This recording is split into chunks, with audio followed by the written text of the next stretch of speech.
Good afternoon, Carville. My name is Savannah Espinola, and here's some things going on around town. First, we have the WNIT 2021 Post Regions. When do the WNIT 2021 Post Regions occur? Where? And how does this affect Carville? COVID and COVID regulations, it has put a lot of athletic programs in every sport as scrambling for locations and venues. And with some of the NCAA regulations in place, they needed private gyms for the teams to have practices. They needed large enough space where they could film and get good camera angles without an audience. So it didn't make sense for them to use a complex like the FedEx Forum that holds 60,000 people because it's empty. They're not selling any tickets to the event. They're going to just broadcast the event. So Carville High School, we have two small gyms that we can allow teams to practice in. We have the one large gym that will give them enough of the right camera angles so that they can film the games appropriately, so when they live stream it, that they have opportunity for them to get the angles that they want in the game still in a good environment. This is a great opportunity for Carville High School to receive national exposure because this is going to be nationally televised ball games. It's a great opportunity for our boys and girls basketball team to make connections with top tier college coaches. So bringing this to our campus will help Collierville students, directly, because our boys and our girls teams are going to have an opportunity to talk to coaches who may, a year, 2 years down the road, come back and recruit those kids. Hey, I remember that kid from when we were at Collierville. This is an opportunity for our kids to play at the next level. So the exact dates of the event will occur over spring break and then a couple of days once we get back. So the first round will begin on March 19th. And then round 2 and round 3 will take place the 20th through the 23rd. So we're looking at about a 4 or 5 day window with a few practice days in the middle of that window so the teams are ready to go when they get on the court. It'll be like a pay-per-view live stream, and you pay the subscription fee, the ESPN app or whatever, and then you can view the game in that regard. So they haven't released all of the teams yet. The teams are finishing up their tournament play either this week or next week for their conferences, and then the teams will be selected from that. So the top teams go to the NCAA tournament, and then the next bracket of teams is who we're going to have here. And we're expecting some really strong teams here. We've seen Ole Miss come through this before. We've seen Arizona come through. We've seen Colorado. So good women's basketball should be played here. But we're anticipating a very strong field, especially considering where we're at. We're in the middle of the AAC conference that University of Memphis is in. We're in the middle of SEC country. So we're expecting some good regional teams to be in this tournament playing for a national championship. I know that when you look at other nationally televised championship games like the NCAA College National Championship game, you look at the Super Bowl, you look at the World Series games, those are the largest viewed games in the world. And so, potentially hundreds of thousands of people could be watching this game via the comfort of their living room as they remote reflect their image from their computer, their laptop, their iPad to their big screen TV at their house. My hope is that they come in, they tour our facility, they look at the athletic complexes we have, not just basketball, but they look at our complexes that we have that we can offer multiple sports, and they decide that this is where they want to be. We already have touring concert bands. The military National Honor Band comes through. We have touring groups that come through already to use the facilities. Let's add athletics to that too. We're going to be showing our high school, our campus, and the programs that we offer here to a national audience. And because a national audience is looking at it, hopefully it will encourage people who may be moving into the area. It may encourage them, hey, Collierville is where I want to send my kid. Look at these great opportunities. The other thing that I see is this possibly opening up a greater partnership with the NCAA to host additional games, to host additional tournaments. There's a men's and women's soccer tournament. There's tennis tournaments. There's women's basketball like we're hosting. We also have volleyball. There are college football teams that travel through the area. Think about a team leaving East Tennessee traveling to Arkansas. They drive through Memphis. Well, they have to have a practice opportunity at some point. Or from the west to the east, they drive through Memphis to get there. We're a great layover spot for them to stop.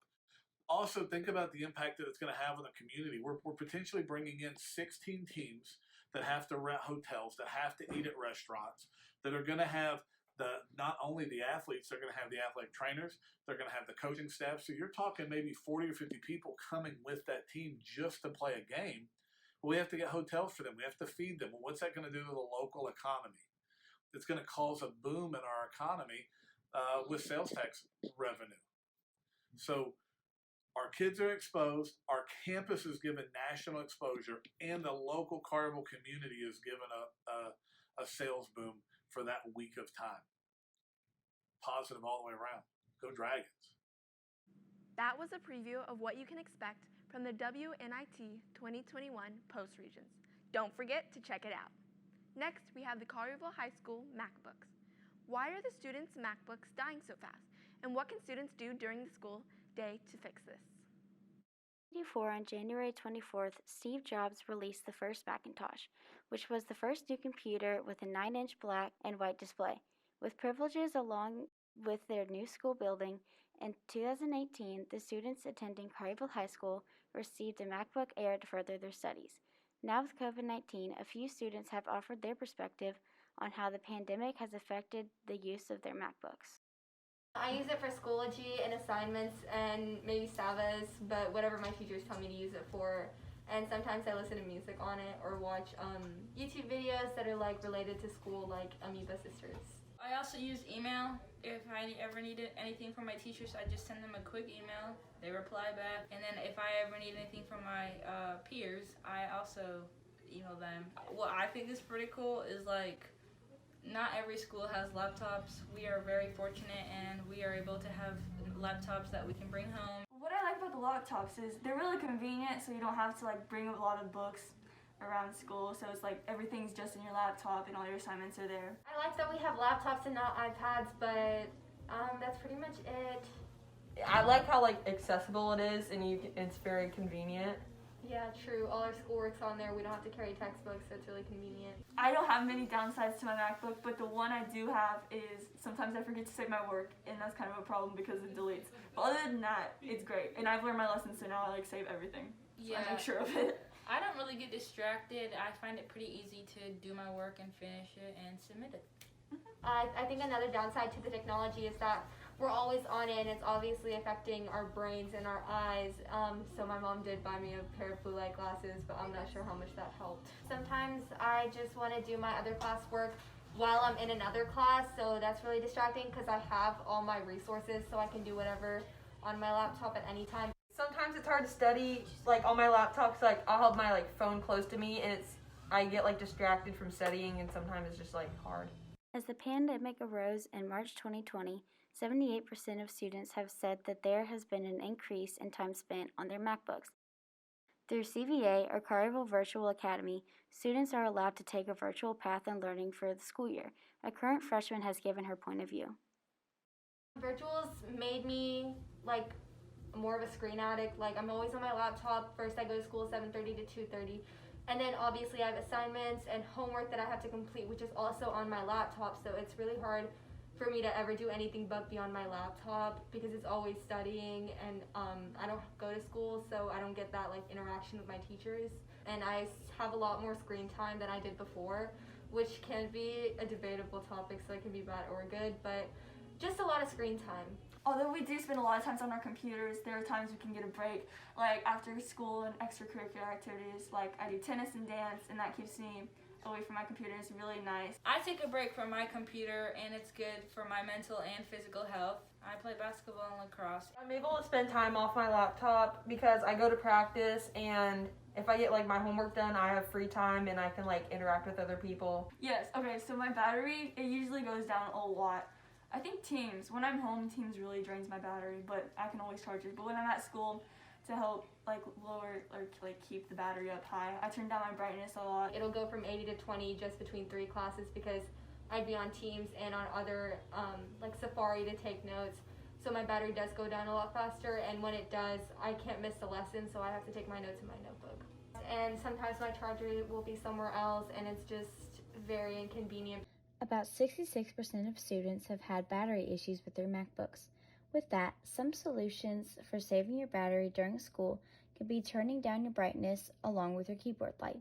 Close some of your applications that you aren't currently using, and take handwritten notes in your notebook rather than your computer. Studies show that you retain more knowledge and memory through writing rather than typing. Every so once in a while, it can be good to shut down or restart your MacBook. If you ever aren't using your MacBook during class or lunch, here's how to use the charging towers around the school.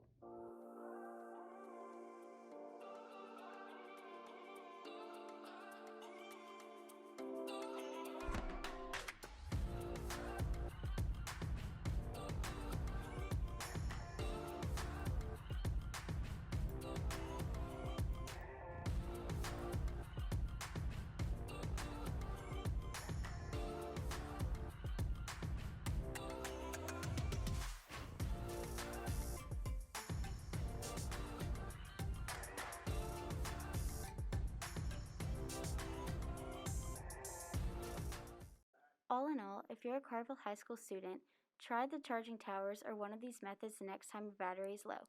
With that, here's how some of our classmates keep their motivation up. Sometimes I do lose my focus, but I persevere through. My motivation is to help me like push myself to like get into a good college and like get good grades. Yeah, just to get into a good college and a good future. Mm-hmm.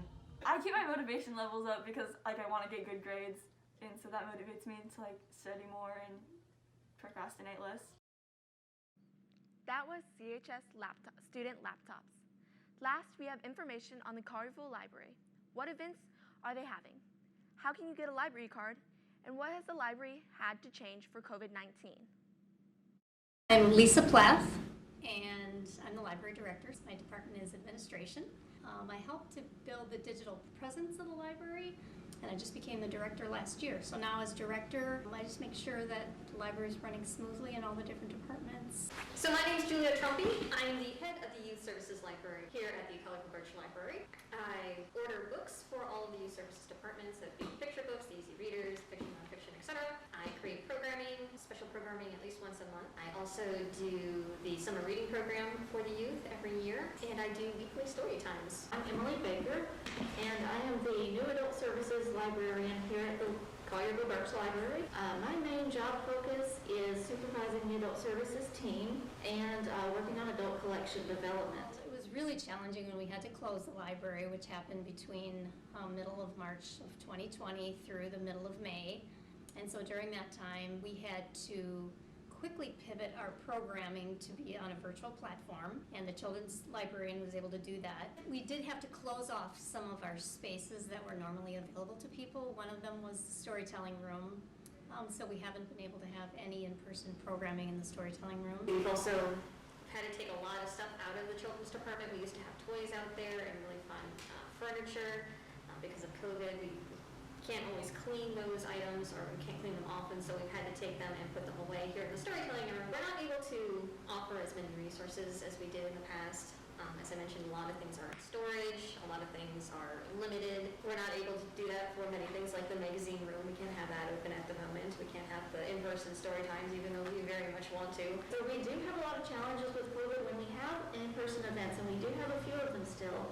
We're very limited on the number of people that we can accommodate in our meeting spaces for a face-to-face program, because we do have to deal with social distancing and making sure that everybody is safe when they're participating in our events. There is so many things that we had to cancel right after everything shut down. I mean, summer reading itself went like through 3 to 5 different overhauls as things were progressing, as COVID was spreading.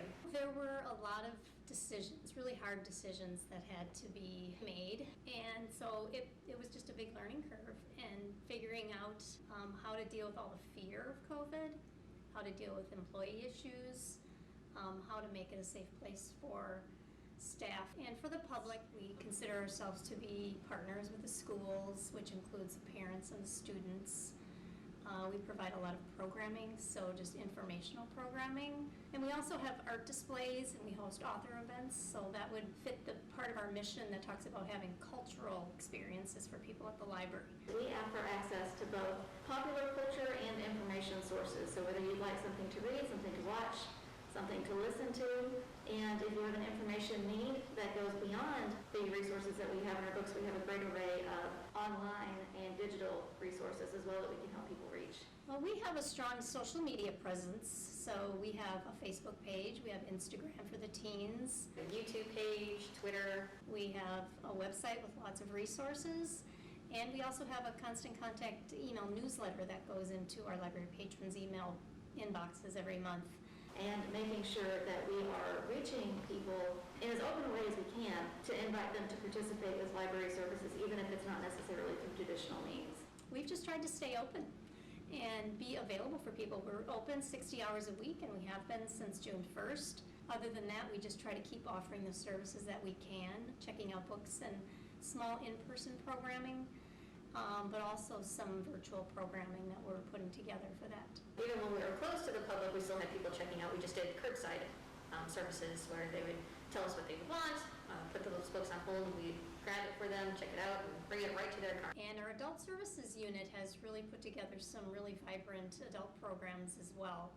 Lots of different workshops. We've had financial workshops, in-person programs, computer classes, and technology classes. They've also created for both children and adults and teens take and make crafts that people can pick up and take home.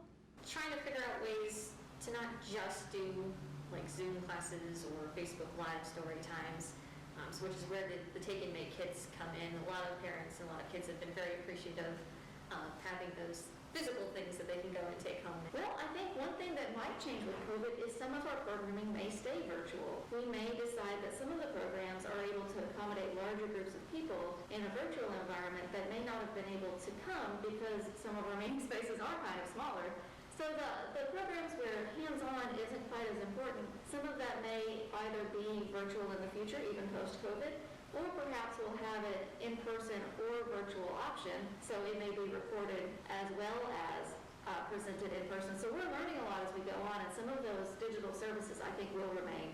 Well, we hope to be able to gradually open up all our spaces so that we can get back to normal and that we can be as vibrant of a place as we used to be. We're looking forward to some really exciting activities that should be good for all ages. And as we've opened up, we've adapted in different ways. So the computers are spaced further apart. We do have more limitations on study areas, but we have been able to make them available in a certain capacity, just with a little bit more care for cleaning and a little bit more care for making sure that everyone is spaced out safely. Items that are returned to the library are also quarantined for 3 days to make sure that there's enough time for those items to sort of naturally be a little bit safer before staff and the public are handling them again.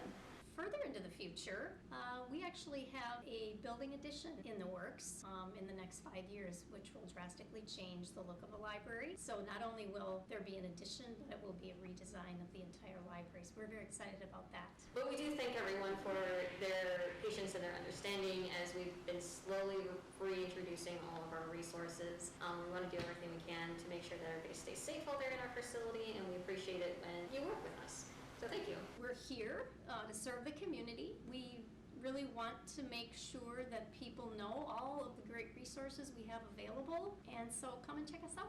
Thank you to all of the community members who have worked with us during this time as we figure out how best to offer our services and how to accommodate everyone's needs and make sure that they're able to access both our print and physical services as well as some of our new digital services. And I wanted to thank the community for how open they've been to learning those new technologies. It's been a wonderful response.